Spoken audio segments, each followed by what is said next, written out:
Sa buhay mo, nakakasigurado ako na may isang taong nakalaan para sa'yo.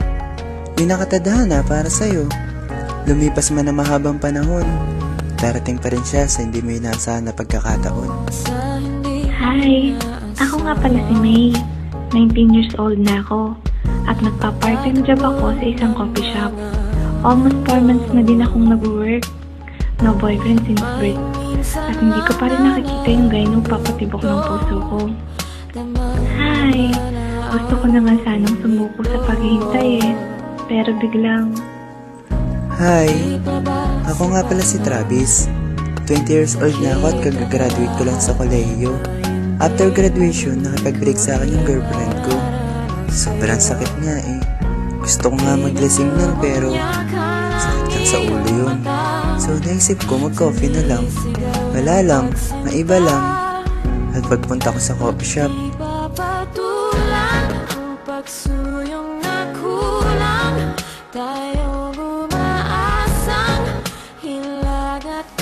Hi sir! Welcome to Happy Coffee po. Hi miss, can I order a cappuccino?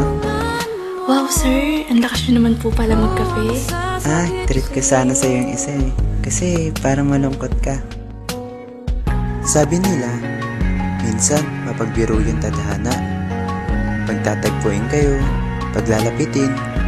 Pero sa bandang huli, bigla kayong paglalayuin. Kung magkakaiwalay man kayo, hindi naman talaga ibig sabihin na hindi kayo para sa isa't isa. Malay mo, hindi ba talaga ito yung tamang oras para magsama kayong dalawa? After 6 months, natapos na din yung kontra ko dun sa coffee shop at hindi na din bumalik yung guy na naglibre sa akin ng coffee. Ay, akala ko siya na yung taong para sa akin. Yung taong nakatadhana sa akin. Hindi pa pala. Siguro, kailangan ko na siyang kalimutan. Iyahin ko na lang kaya yung isang friend ko. Namumol na lang kami bukas. Hi, May! Wait na natin yung best friend ko, ha? Pumunta rin kasi siya rito. Ha?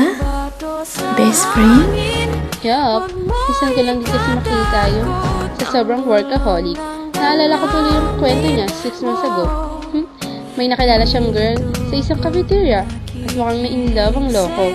Kaya lang, di siya nakabalik doon. Sobrang busy. Kaya yun, nakapag-hinayang niya. Hi Bes, sino kasama mo? Oh, andyan ka na pala, Travis.